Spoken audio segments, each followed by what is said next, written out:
Concepciones de la filosofía. Como les dije anteriormente, no hay una sola definición de la filosofía, pero sí hay aproximaciones de lo que es la filosofía. Ustedes saben que la filosofía viene de las voces griegas. Ahora sí, participen. Ya nos dijo que filosofía viene de dos voces griegas.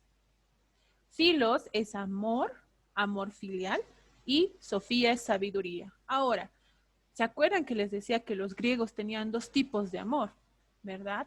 El amor filial, o sea, el amor familiar, el amor a tu gatito, el amor al mundo, el amor a ti mismo, que es el filos, ese amor muy nuestro, que no es el pasional. El amor pasional es el eros, ¿no? El eros, que está con nuestras pasiones más oscuras. Eso no es. La filosofía, por eso viene de ese amor filial, porque ese amor te hace que bueno, cuando por ejemplo estamos tristes, decimos, no, ¿cómo puedo estar triste yo? Tengo que salir de aquí, ¿no? Entonces te apoyas a ti mismo, ¿verdad? Porque tienes amor por ti mismo, ¿listo? Entonces ese es el filos, ¿listo? Ese es el filos, que es el amor. Y Sofía, que es sabiduría. Ahora, ¿de dónde viene este término Sofía? Ya, Sofía es un vocablo griego, pero viene del vocablo griego sofos. Sofos es un vocablo que significa sabio, ¿ya? Sabio. Este vocablo por primera vez se lo vio, por así decirlo, en las escrituras de Heródoto. Heródoto es un antiquísimo historiador griego, pero no solamente ahí, sino Sofos también se veía en algunos fragmentos de los presocráticos. Cuando hablo de los presocráticos, estoy hablando de Tales de Mileto. Luego, Parménides. ¿Qué más? Demócrito, Pitágoras, Anaxágoras, Anaximandro, por ejemplo, ¿no? Esos presocráticos, ¿listo? También utilizaban esta cuestión del sofos, la sabiduría, ¿listo? Como tal, el sabio. Pero, ¿de dónde aparece el Sofía?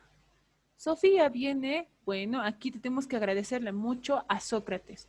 Sócrates, que en buen plan, como decimos nosotros, empezó a exponer sus ideas, y él, cuando le preguntan en un juicio, ¿no? Y esto lo pueden ver en el libro de la Apología de Sócrates, ahí es la narración, ¿no? Eh, del juicio a Sócrates en el libro La República de Platón, ¿ya? Eh, Ahí le preguntan a Sócrates, entonces, ¿usted qué es? ¿Qué es? ¿Pensador, maestro, no sé, asceta? ¿Qué cosa es? ¿No? Y él dice, soy filósofo, ¿no? Ahí, bien altivo, ¿no? Soy filósofo. Y todos se preguntan, ¿qué es filósofo? ¿No? Todos sabían que Sofos era sabio, pero ¿qué es filósofo? Y él dice, ¿no? Filósofo es el que ama la sabiduría. Entonces ahí es donde dice, yo solo sé que no sé nada. Y ahí, bueno, en esa parte ya ustedes saben el resto del cuento, ¿no? Entonces, ya viendo la etimología de la palabra de filosofía, ¿ya? Filosofía. En realidad la palabra se diría así, filosofía, ¿no? Filosofía. Entonces, vamos a la concepción de los presocráticos, ¿ya? ¿Qué pasa aquí con los presocráticos? Ya les dije quiénes son los presocráticos. Entre esos vamos a escoger a uno que es Pitágoras. Pitágoras, por ejemplo, él creía que, que el pensar, ese sofos, estaba guiado o estaba, ¿cómo decirlo? Estaba inmiscuido en los números, en la materia, en la perfección, ¿ya? Los presocráticos van a ubicarse en explicar el mundo a través de la materia, el agua, la tierra, el apeirón, por ejemplo, ¿no? Todo lo que es la materia. Entonces, para los presocráticos, eso va a ser la filosofía, explicar el mundo a través de la materia, ¿no? A través de los cuerpos físicos, lo que hoy llamamos física, por ejemplo, ¿ya? Nace también en Grecia y nace también en la filosofía. Pero ahí viene Sócrates, ¿no? Y como les decía anteriormente, Sócrates dice, ¿no? La filosofía es lo único, o la filosofía es amor por la sabiduría, y además es lo único que nos ayuda a reflexionar. Eso les decía a todos sus discípulos a todos sus estudiantes en esa época. Esto es lo único que nos enseña a reflexionar y a repensar nuestro propio yo. ¿Ven el cambio que hay? Los presocráticos estaban explicando el mundo a través de la materia, ¿no? A través de los cambios físicos de la naturaleza. Mientras que Sócrates ya empieza a ver el cambio hacia el ser humano, ¿no? Él es el protagonista ahora de esos cambios de la filosofía y cuestiones de la filosofía, ya no la materia. A Sócrates ya no le va a importar el arjé de las cosas, no, el origen de las cosas. ¿Listo? Le va a importar cómo el ser humano, ¿no? Se presenta de forma ética, se presenta de forma estética, se presenta de forma lógica. ¿Y eso qué cosa le pasa al ser humano, ¿no? A partir de eso. Entonces Sócrates viene y rompe con la tradición de los presocráticos. ¿Listo? Obviamente esto no les va a gustar a los demás pensadores de la época de Sócrates y por eso le van a hacer el juicio. ¿Ya?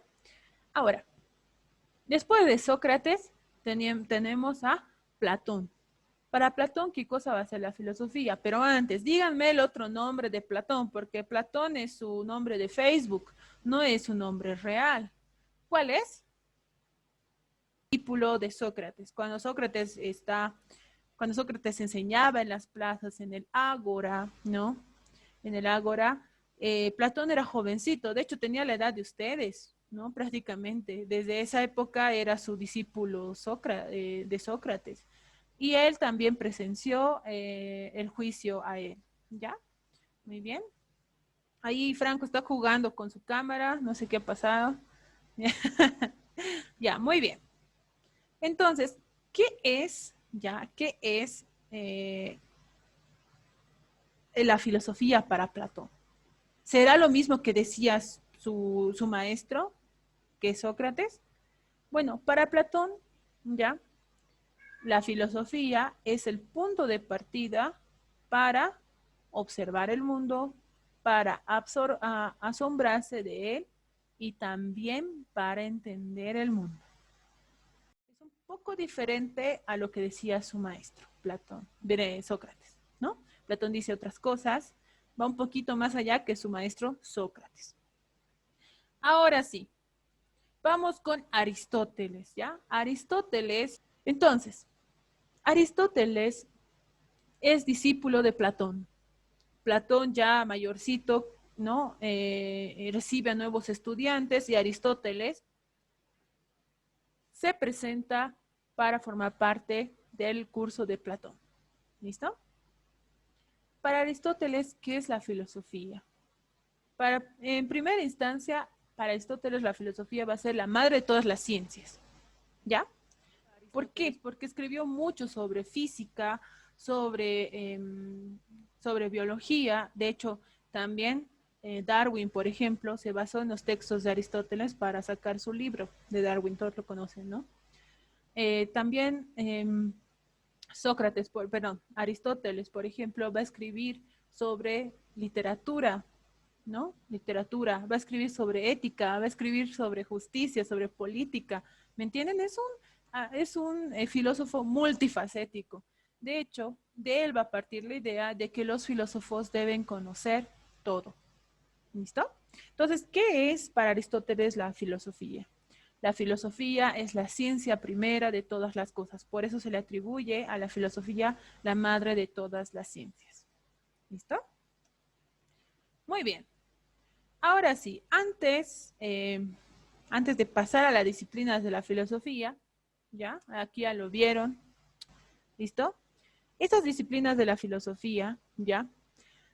Son especialidades, como dice acá, de la filosofía, ¿no? Y se van a encargar de los problemas de la realidad que tenemos nosotros. Y cada una va a tener su objeto de estudio, ¿ya? Muy bien. Entonces, sus objetos de estudio van a ser los siguientes. Estos objetos de estudio se van a clasificar en 3 grupos para entender mejor qué son las disciplinas de la filosofía. La primera problemática va a ser el ser y la existencia, o sea, va a haber disciplinas de la filosofía que se ocupen solamente del ser y la existencia.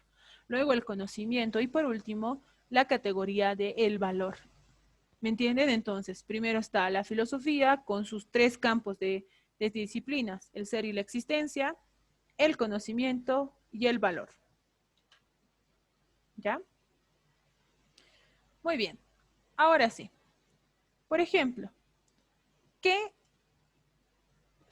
disciplinas ingresan en el ser y la existencia? Ingresa la ontología. La ontología estudia el ente en cuanto ente. El ente es un ser superior. ¿Quién estudia más sobre esta disciplina? Vamos a tener a Heidegger. La metafísica, el libro La Metafísica fue escrita por Aristóteles y a partir de esta idea de metafísica va a ir creciendo esta disciplina que explica el origen del ser. ¿Qué es el ser? La metafísica. Y obviamente, si hablamos del ser y la existencia desde la filosofía, estamos hablando de antropología filosófica. Aquí se pregunta uno, ¿de dónde es? ¿Qué es? ¿A dónde vamos? ¿Quién soy yo? ¿No? ¿Ya? Antropología filosófica. Entonces, el primer grupo, el ser y la existencia, ontología, metafísica y antropología filosófica. Por si acaso ustedes van a llevar antropología filosófica en sexto de secundaria.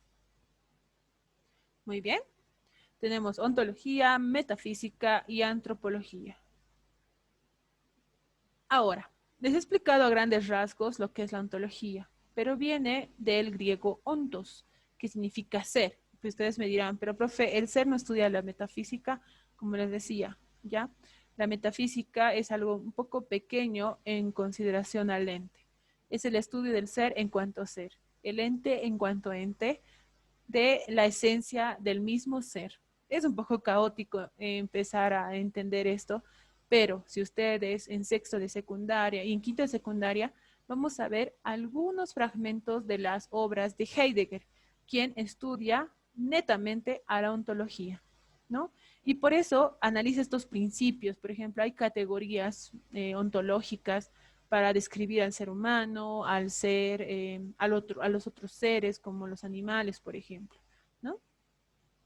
¿Listo? Entonces, la ontología estudia el ser, el ente en cuanto ente.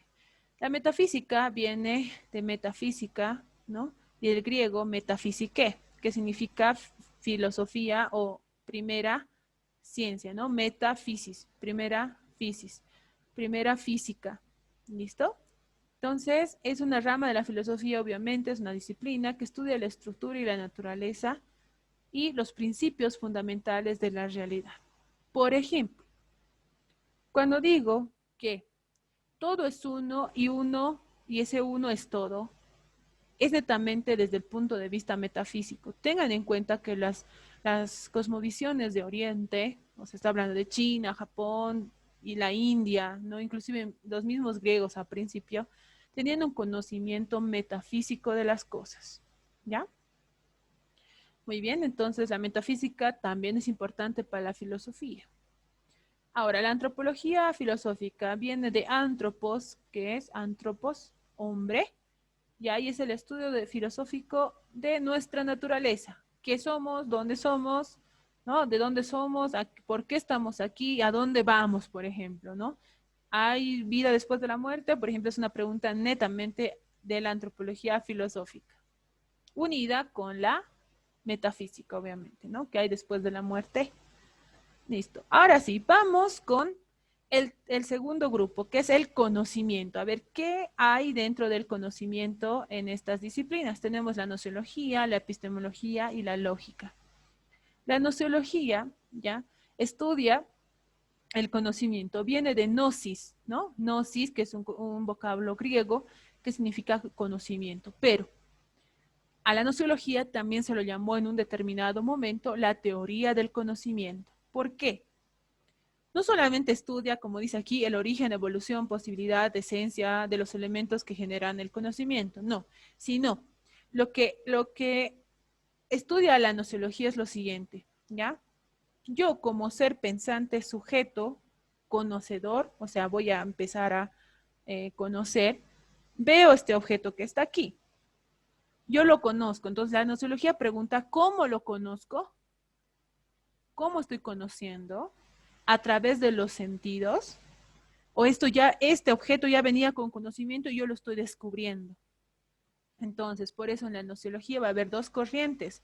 La corriente, la corriente de el empirismo y la corriente del racionalismo. ¿Ya? ¿Listo? Entonces, la gnoseología parte de eso, de cómo el sujeto conoce, ¿no? El sujeto conoce, cómo conoce, ¿ya? Y por dónde, o sea, qué ingresa en ese conocimiento también, la gnoseología.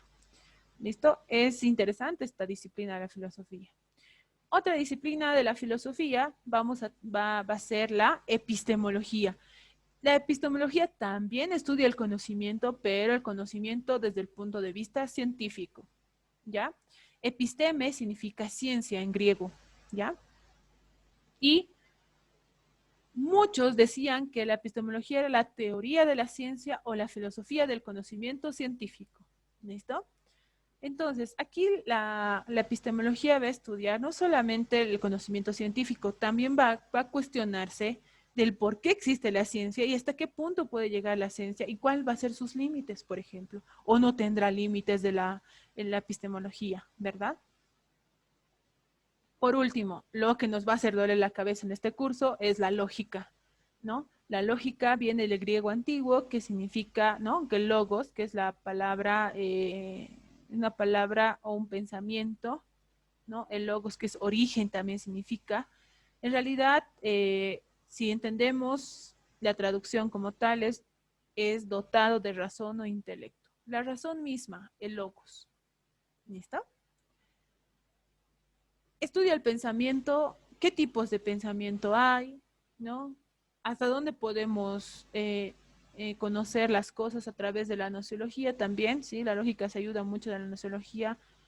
¿Hasta qué punto podemos ser lógicos nosotros? Y hasta qué punto también puede ingresar en todo lo que hacemos la razón. ¿Listo? Entonces, ese era el grupo, ¿ya? El grupo de ¿no? Del conocimiento, ¿no? Epistemología, gnoseología y la lógica. Ahora sí, en el grupo del valor vamos a tener a la axiología, ética y estética, ¿ya? Ahora, dentro de este grupo, entre comillas, vamos a tener también a la semiótica, ¿ya? A la semiótica o también llamada filosofía del lenguaje.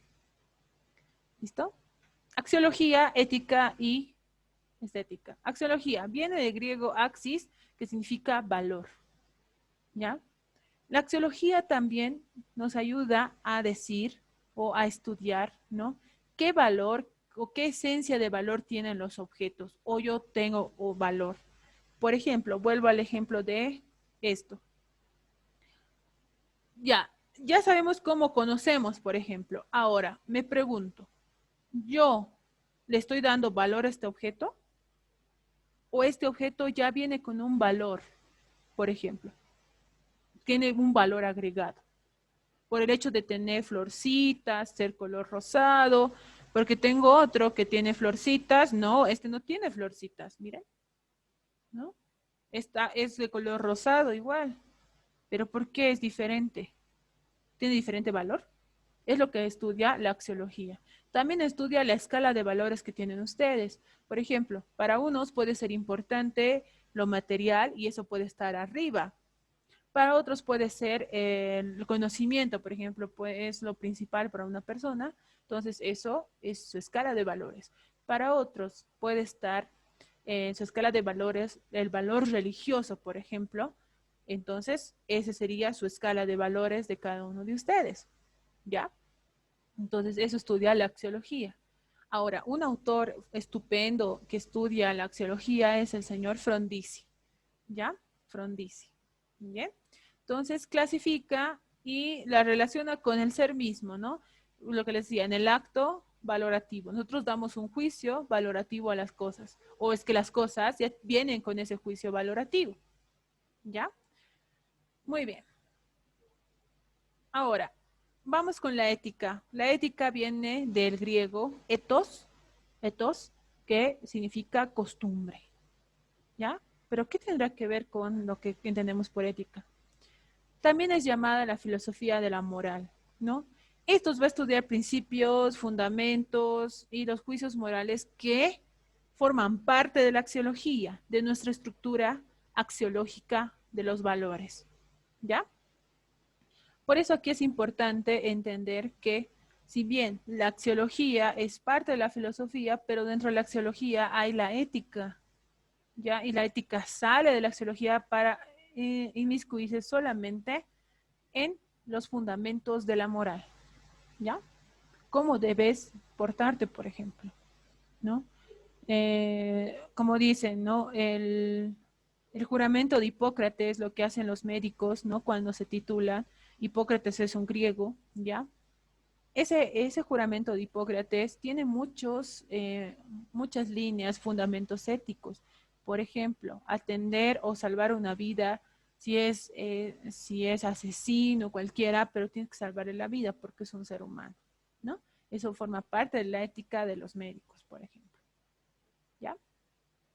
Muy bien, entonces, ahora ya hemos visto la ética, ¿no? La axiología. Ahora vamos con la estética. La estética viene del griego aistanomai, ¿no? Que significa sentir lo bello, percibir lo bello. Eso está en griego, por si acaso. Es la filosofía, bueno, la estética también estudia la filosofía del arte. El sacar fotografías es considerado un arte, entonces la estética estudia eso también, ¿no? O cuando vemos, no, no está estético, decimos, obviamente todas las cuestiones, formas bellas que nos muestra el universo, nosotros mismos, podemos estudiarnos a través de la estética. ¿Cómo nos conformamos, no? ¿Cómo nos conformamos a través de o cómo nos vemos a través de la naturaleza, ¿no? Que tenemos nosotros. ¿Somos bellos, no somos bellos? ¿Qué parámetros de belleza hay, no? Si estamos armoniosos, no estamos armoniosos. Aquí ingresa mucho el orden de los griegos, lo simétrico, por ejemplo, de los griegos, ¿no? Así como un juicio estético, ¿no? Un juicio estético que parte de los fundamentos y categorías del arte, por ejemplo, ¿ya? Muy bien, entonces tenemos esos grandes grupos de la disciplina de filosofía. Estamos recordando, ojo, no es algo que estamos avanzando por primera vez. Muy bien. Listo. Ahora sí, y recordando las disciplinas de la filosofía, vamos a hablar, hemos hablado un poco de las concepciones filosóficas de los griegos, ¿ya? Pero ahora necesito que hablemos de la filosofía en Oriente. ¿Listo? La filosofía en Oriente no tiene estos cuatro principios, sino es separado de estos cuatro, de esta parte importante, que es el ego. El ego y la filosofía oriental son como agua y aceite, se separan. Dentro del ego, ¿qué hay? Orgullo, obstinación, perjuicios y egoísmo. Eso genera el ego para los filósofos orientales. Es por eso que vamos a hablar, ¿no? De los Vedas. Vamos a empezar con la filosofía de la India. ¿Listo? Así que por favor, contesten, mándenme sus cuestionantes. Díganme, ¿qué son los Vedas? En una Shruti, ¿no? Shruti significa lo escuchado. ¿Ya? Entonces los Vedas van a partir de ese Shruti. ¿Ya? Los cuatro Vedas son el Rig Veda que tengo aquí, la Ayurveda, ¿no? A ver, ¿dónde está mi pizarrita? Vamos aquí, ¿no? Por acá, muy bien. Voy a tener el Rig Veda, ¿no? El Yajurveda, el Sama Veda y el Atharva Veda. ¿Listo? El Rig Veda es un libro antiguo, pero se basa en la cuestión de la literatura de la India. Por ejemplo, el poema del Ramayana, el Bhagavad Gita, los diferentes cuentos épicos de la India van a estar en el Rig Veda. Mientras que en el Yajurveda o el Ayurveda, ¿ya? Bueno, en realidad se basa en los sacrificios o en los ritos que tiene que hacer una persona, por ejemplo. Son netamente antiguos, por ejemplo, el ayuno, ¿ya? El Samaveda es un libro de himnos, ¿no? Es donde están los mantras de la India, ¿no? El Om Bhagavatem Vasudevayam, por ejemplo, eso es un mantra muy antiguo y está en el Samaveda, El Atharva Veda es un libro de rituales, ¿ya? Pero es un conjunto, como un resumen, ¿no? Un resumen del Yajur o del Ayur Veda. ¿Listo? Esto nos conecta con los Upanishads. Los Upanishads también son cuentos antiguos, o sea, son textos antiguos, perdón, pero netamente son meditaciones. O sea, para esto ya es más cerca del, ya no tanto la espiritualidad, sino tanto de la filosofía, los Upanishads. Los Upanishads, a través de historias míticas, de filosofías, mire, del siglo sexto, estamos hablando casi a la altura de los griegos, un poquito más adelante, pero seguimos hablando de los griegos, ¿no? A esa altura, ¿ya? Son meditaciones. Por ejemplo,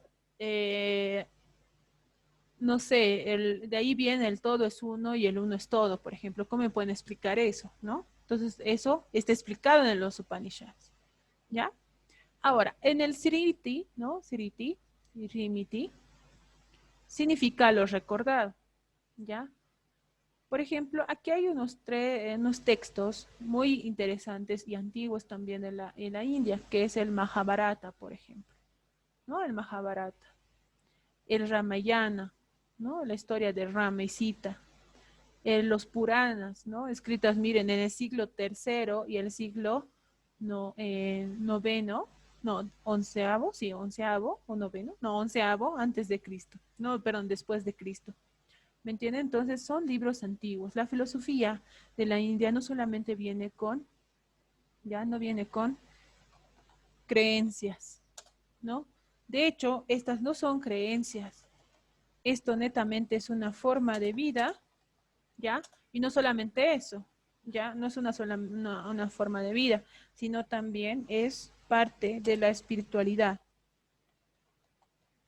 A partir de esta espiritualidad, ustedes van a poder alcanzar la sabiduría. Hay algo importante que decir, ¿ya? Hay algo importante que decir sobre el Darsana. Darsana es un pensamiento importante en la filosofía de Oriente, ¿ya?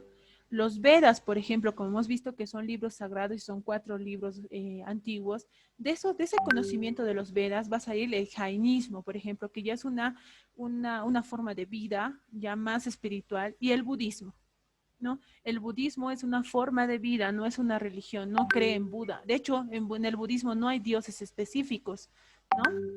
Tengan en cuenta. Y en esta temporada vamos a ver lo que es las cosmovisiones y ahí me van a entender un poco mejor, ¿ya?